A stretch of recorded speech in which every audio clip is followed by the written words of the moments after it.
युवा के नेतृत्व में हो तो ज़्यादा सुरक्षित रहता है। आज बेरमो की जनता के पास मौका है कि अपने क्षेत्र का जो भविष्य है वो युवा के हाथों में सौंप सके, और इसके लिए जो अनूप सिंह है वो पूरी तरह से क्षेत्र का दौरा कर रहे हैं और जनता के बीच जा रहे हैं। यह आपको बता दें एक छोटी सी और बहुत बड़ी बात कि भले ही यह राजनीति में अभी आपको एकदम फ्रंट पेज पे नज़र आ रहे हो, फ्रंट लाइन में नज़र आ रहे हैं, लेकिन एक सबसे महत्वपूर्ण बात यह है कि यह अपने 20 साल की उम्र से ही यह राजनीति में सक्रिय रहे हैं और कहें कि बैकग्राउंड से ही राजनीति के क्षेत्र में मैच खेलते आए हैं। एक सबसे अहम सवाल यहाँ पे यह है कि एक ऐसे व्यक्ति से आपका सामना हुआ है, कैसा कहें कि एक प्रतिद्वंदी सामने है जो 2 बार इस क्षेत्र से जीत चुके हैं और आपके पिताजी को भी हरा चुके हैं। कितना बड़ा चुनौती मानते हैं? देखिए, इसे मैं चुनौती नहीं मानता हूँ, इसे मैं अवसर मानता हूँ। अवसर इसलिए मानता हूँ क्योंकि आप जैसे अभी बोल रहे थे कि युवा के हाथ में अगर देश का भविष्य हो तो सुरक्षित रहता है, लेकिन उन युवाओं के हाथ में सुरक्षित रहता है जो युवा अपने बड़ों से सीखते हैं। और मुझे अपने पिता से सीखने को मिला है, मुझे बाटुल जी से भी बहुत कुछ सीखने को मिला है। 10 साल वो भी मेरे पिता को हरा के विधायक रहे। मुझे यहाँ के तमाम वो सीनियर लीडर से सीखने को मिला है, और तभी जाके मैं आज राजनीति में इतना परिपक्व हो पाया हूँ कि इतने कम उम्र में मुझे अपने पिता का विरासत संभालने का मौका मिला है। और जिस तरीके से महागठबंधन के शीर्ष नेताओं ने मुझ पर विश्वास किया है, निश्चित तौर पर उसको सम्मान देना मेरा फ़र्ज़ बनता है। लेकिन कहीं ना कहीं जो हमारे प्रतिद्वंदी होते हैं वो भी हमारे गार्जियन तूल होते हैं या फिर भाई तूल होते हैं, तो उनको भी सम्मान देना और उनको भी लेके चलना हमारी प्राथमिकता होती है। स्वर्गीय राजेंद्र सिंह को लोगों ने अपने पलकों पर रखा।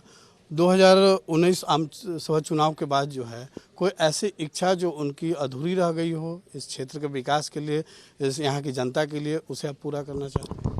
देखिए, उन्होंने अपनी इच्छा विधानसभा के पहले सत्र में जताई थी और मंत्री रहते हुए उन्होंने 17 अस्पताल खोले, बनवाए, 2 नर्सिंग कॉलेज बनवाए, लेकिन 5 साल में आदरणीय बाटुल जी ने उसका उद्घाटन नहीं किया। उन्होंने इच्छा जताई थी, सरकार से विनती की थी और सवाल पूछा था कि आखिर आप कब खोल रहे हैं। तो निश्चित तौर पर वो उस जो हॉस्पिटल्स हैं और कॉलेज है उसको खुलवाना प्राथमिकता रहेगी। साथ ही साथ उनका एक बहुत पुराना सपना था कि एक नर्स इंजीनियरिंग कॉलेज या बीएड कॉलेज खोला जाए। तो इंजीनियरिंग कॉलेज की उन्होंने शिलान्यास भी करवाया था महाविद्यालय बिंदेश्वर दुबे महाविद्यालय में, लेकिन चंदन क्यारी उसको ले गया जब हमारी सरकार गिर गई। दुर्भाग्यपूर्ण वहाँ पे भी नहीं बना, लेकिन वो चाहते थे कि एक इंजीनियरिंग कॉलेज आए। खेतको और जरीडी बाज़ार के बीच में एक पुल का निर्माण चाहते थे ताकि एक बड़े गांव को एक दूसरे से जोड़ा जाए जो कहीं ना कहीं अपने आप को उपेक्षित महसूस करता है। तो काफ़ी सारी उनकी उम्मीदें थीं। डीआरडी पिचरी अंगवाली परियोजना खुलवाना चाहते थे, लोगों के बीच में और रह के काम करना चाहते थे। निश्चित तौर पर वो चीज़ पूरा नहीं हो सका। आपके प्रतिद्वंदी जो हैं, जो विपक्ष यानी जो आपके प्रतिद्वंदी हैं, वो लगातार आरोप लगा रहे हैं कि आपको विरासत में ये मिला है राजनीति, ठीक है, और यहाँ की जनता जो है असमंजस में है अभी भी चुनाव करने में कि किसे चुने ना चुने। आखिर इस विरासत में मिली हुई राजनीति को आप अवसर में कैसे बदलेंगे, किस रूप में देखते हैं, कैसे आखिर भी उनको गलत है? देखिए, विरासत में संपत्ति मिलती है, विरासत में राजनीति नहीं मिलती है। और अगर संपत्ति में देखता तो शायद आज अनूप सिंह बेरमो विधानसभा में आपको दिखाई नहीं देता। जिस राजेंद्र बाबू का बेटा हूं, उस राजेंद्र बाबू ने अपने बेटों के लिए बहुत कुछ करके गए। परिवारवाद का उनके तरफ, तो परिवारवाद के जो वो बात कर रहे हैं, यही परिवारवाद, यही वंशवाद, जब दुर्भाग्य से कोई बेटा बीजेपी में अपने पिता का नाम रोशन करना चाहे तब उसे भी वंशवाद नहीं मानते। लेकिन अगर हम जैसे बेटे, वंशवाद होता क्या है? वंशवाद अपने पिता के संस्कार, अपने पिता की नीति, अपने पिता के आदर्श को आगे लेके जाना को वंशवाद कहते हैं। वंशवाद ये नहीं होता है कि अपने पिता का कारोबार संभाल लिया, अपने पिता के संपत्ति का उत्तराधिकारी बन गए। वंशवाद उनकी नीतियों को, उनकी संस्कार को भी ले जाने का आगे वंशवाद कहते हैं। मैं 20 साल से अपने पिता के साथ था और बहुत कुछ सीखने को मिला, बहुत कुछ सीखने को नहीं मिला, लेकिन आज बीजेपी उसे वंशवाद कह रही है। गुरुजी ने जो सपना देखा था झारखंड को तरक्की और मिसाल पर ले जाने का, आज उसी वंशवाद के तहत आदरणीय मुख्यमंत्री जी ने गुरुजी के सपने को पूरा किया। तो गुरुजी पूरे झारखंड के आदर्श थे, और जब झारखंड के आदर्श का सपना उनका खुद का बेटा पूरा करता हो तो मैं समझता हूँ इसे संस्कार कहते हैं, इसको परवरिश कहते हैं। और ठीक उसी तरह जब बेरमो की जनता का सपना अधूरा जो राजेंद्र बाबू से उन्होंने देखा था, और शायद इसीलिए 25,000 से जिताया था, और बेरमो ने जो आस लगाया था उसे अगर मैं पूरा करूं तो उसे वंशवाद नहीं संस्कार कहते हैं, परवरिश कहते हैं। और लेकिन बीजेपी वाले अपने यहाँ इसे वंशवाद नहीं मानते हैं। जयंत सिन्हा अमेरिका में रहते थे, यशवंत सिन्हा को रातें रात साइड किया जाता है, उनके बेटों को बुलाया जाता है, चुनाव लड़ा दिया जाता है मोदी जी के खिलाफ में जैसे ही यशवंत सिन्हा जाते हैं। अमित शाह के बेटे में कौन सी काबिलियत थी, कौन सा वो धोनी से, गांगुली से, तेंदुलकर से अच्छा थे, या कौन से आशीष नेहरा या फिर बाद बाकी प्लेयर से अच्छे थे? क्या उन्होंने क्रिकेट फेडरेशन को दिया जो बीसीसीआई में उनको बना दिया गया? पंकज सिंह जी वो अपना काम किए, उनमें वो राजनाथ सिंह के बेटे नहीं देखते हैं। लेकिन मैं समझता हूँ, देखिए हर आदमी अपना अपना काम करता है और अपने पिता के नाम को रोशन करने की चाहत रखता है। बिल्कुल, मैं भी यही मानता हूँ। और मैं एक सवाल पूछना चाहता हूँ आपसे, आपके अंदर से, आपका जो आप पर्सनली रूप से जुड़ा हुआ है, कि आखिर क्या लगा आपको? आप 20 साल की उम्र से ही लोगों, खासकर बेरमो विधानसभा क्षेत्र के जनता के बीच रहना पसंद किए, उनके बीच उठना बैठना, उनसे लगा, क्या आखिर मन में क्या ऐसा है कि 20 साल की उम्र से ही आप इन लोग से मिलना जुलना, इनके बीच रहना? देखिए सच्चाई कुछ और है, और सच्चाई ये है कि मैं 8 बहन के बाद एक बेटा हूँ, और उसके बाद मेरा छोटा भाई है। और मेरे पिता की उम्र हो रही थी करीबन 78 जब वो एक्सपायर किए। और मेरे पिता राजनीति में बहुत पहले से थे। मेरी बहन सब शादी करके चली गई थी, और जब मैं सिंधिया स्कूल से निकला तो मुझे यहाँ पे परस्यू करना पड़ा, लेकिन पढ़ाई आगे नहीं हो पाई क्योंकि मैं अपने पिता के साथ रह गया बेरमो में। NDRI डेयरी इंस्टीट्यूट से मैंने डेयरी की पढ़ाई करके डिप्लोमा का डिग्री हासिल करके मैंने जैना मोड़ में डेयरी फार्मिंग किया, पेस्चराइज फैक्ट्री डाला। लेकिन उसको देखते देखते मैं राजनीति में इस तरह से घुल गया अपने पिता के साथ कि मैं उसे भी नहीं देख पाया। अंततः ये हुआ कि मुझे सब कारोबार बंद करना पड़ा और अपने पिता के साथ मुझे रहना पड़ा, क्योंकि मेरे पिता की उम्र होते जा रही थी और उनको एक सहायता करने वाले एक नौजवान लड़के या फिर आप बोल सकते हैं उनको बेटे या बेटी की ज़रूरत थी। तो अपने सब भाई बहन में मैंने ये निर्णय लिया कि मैं अपने पिता के साथ रहूँगा। और शायद यही कारण है कि मेरी से 4 साल बड़ी मेरी बहन का शादी मेरे 2 साल बाद हुआ था, और मेरी शादी मेरे पिता ने पहले कर दी थी, क्योंकि मेरे पिता मुझे जल्द से जल्द अपने पैरों पे खड़ा होते हुए और उनकी राजनीति विरासत को, जो यूनियन है, ये सब को संभालते हुए देखना चाहते थे। और निश्चित तौर पर हर पिता का ख्वाहिश होता है कि कोई ना कोई उनका विरासत ज़रूर संभाले, और पंडित बिंदेश्वरी दुबे जी का भी यही ख्वाहिश था। बाबा के कोई बेटे नहीं थे, लेकिन बाबा ने मेरे पिता को अपना बेटा माना और शायद अपनी विरासत मेरे पिता को दी। तो मैं समझता हूँ कि परिवार की परिस्थिति भी कुछ चीज़ होती हैं जिसको देख के आदमी राजनीति में कूदता है। और मैंने ये समझा कि मेरे पिता ने जो बनाया उसे जीवित रखना मेरे लिए सबसे परम धर्म है। और शायद इसीलिए आज भी उनके जाने के बाद उनके दोनों बेटे पीठ दिखाने का काम नहीं कर रहे हैं। उनके दोनों बेटे जो उनके समर्थक थे, जो उनके चाहने वाले थे, जो उनकी जनता थी, उसके साथ खड़े होके राजेंद्र बाबू का नाम को जीवित रखने का प्रयास कर रहे हैं। विपक्षियों को एक चिंता ये भी सता रही है कि जिस तरीके से 2018 में निकाय चुनाव में परिणाम देखने को मिला, जिस तरीके से आपने पर्दे से पीछे रह के जो काम किया, 22 जो पार्षद दिए और वो उपाध्यक्ष अध्यक्ष देने का जो काम किया, तो क्या इस यहाँ पर भी वही सिस्टम, आपका वही मैनेजमेंट देखने को मिलेगा, वही तरीका जो है देखने को मिलेगा?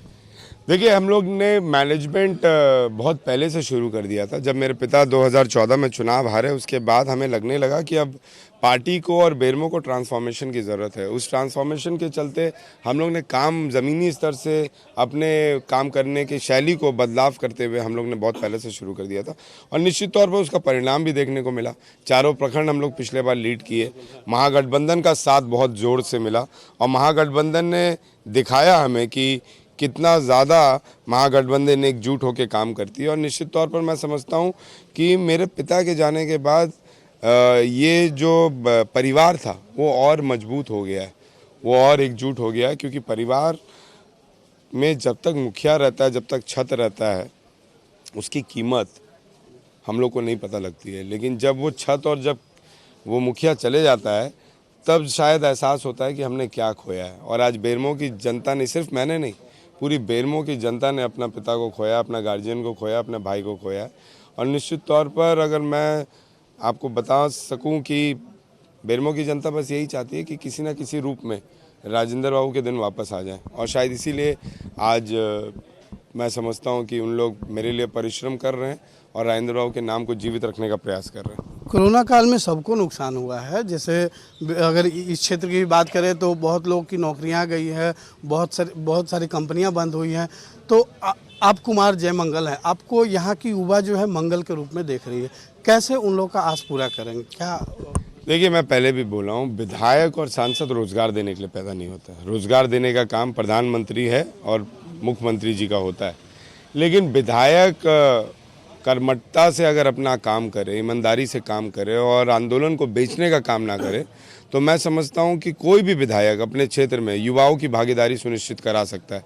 और मैं समझता हूँ कि राजेंद्र बाबू का संस्कार होने के नाते, राजेंद्र बाबू का बेटा होने के नाते, कम से कम यहाँ की जनता जानती है कि राजेंद्र बाबू का परिवार कभी भी आंदोलन को बेचने का काम नहीं किया है।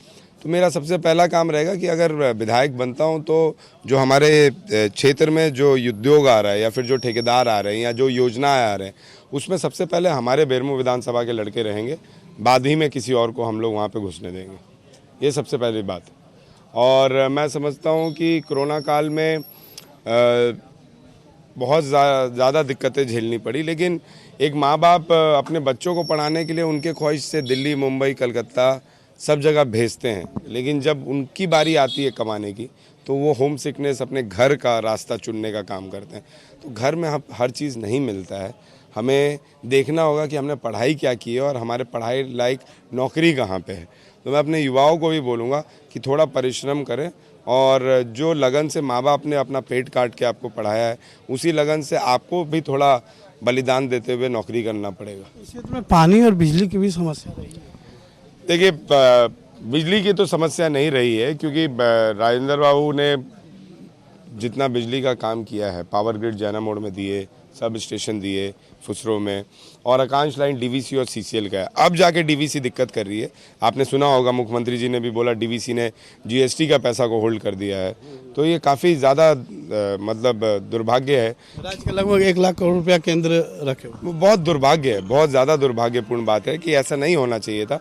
राज्य को काम करने का मौका देना चाहिए था। जो उधार डीवीसी पे पिछले सरकार, बीजेपी सरकार ने चढ़ाया, उसको आप इस सरकार पे थोप रहे हैं। तो मैं समझता हूँ अगर थोपना भी था तो इंस्टॉलमेंट के माध्यम से थोपना था, ताकि सरकार को भी दबाव और ज़्यादा बोझ ना पड़ता। लेकिन डीवीसी और कोल इंडिया का लाइट रहा है, सेल का लाइट रहा है, तो ज़्यादा दिक्कतें नहीं आती थी। पानी की समस्या थी निश्चित तौर पर, और 54 करोड़ की लागत से मेरे पिता ने नगर निगम, फुसरो नगर निगम परिषद जो है, उसमें मंत्री रहते रहते उन्होंने शिलान्यास किया था, जो बाटुल जी ने 5 साल में के आने के बाद उन्होंने काम रुकवा दिया था। लेकिन सौभाग्य से जनता ने नगर परिषद में हमें वापस चुना और 2 साल बाटुल जी ने कोशिश किया, 1 साल उस काम को रुकवा के रखने का। लेकिन जैसे ही फुसरो नगर परिषद चेयरमैन और उपाध्यक्ष हमारे आए, तो मेगा जल आपूर्ति योजना नगर निगम में चालू हो गया। और मैं समझता हूं कि मुश्किल से मुश्किल 1 महीना के अंदर हम सबको 2800 वार्ड में फिल्टर के माध्यम से पानी मिलने लगेगा और भरपूर पानी मिलेगा, प्राप्त पानी मिलेगा। आखिरी सवाल पूछना चाहेंगे, जिस तरीके से जनता की, बेरमो विधानसभा जनता की जो भीड़ है आपके घर पे ही देखने को मिल रहा है, ऐसा लग रहा है कि आप चुनाव जीतने के काफ़ी नज़दीक है। आप कितना आश्वस्त है चुनाव जीतने को? देखिए, आप मेरे घर पे 365 दिन आइएगा, मैं दावे के साथ बोलता हूँ आपको भीड़ इतनी ही मिलेगी। चाहे हम चुनाव हारें, चाहे वो चुनाव जीतें, उससे कोई फ़र्क नहीं पड़ता है। जो हमारा परिवार है वो परिवार का हमारे पास समस्या लेके आता है, और परिवार के अलावा और नए परिवार हमसे जुड़ते जाते हैं। जब उनको नए जो करिश्माई नेताएं मिलते हैं और वो उनका काम नहीं करते हैं, तब जनता वापस हमारे पास आती है। तो ये 365 दिन भीड़ है।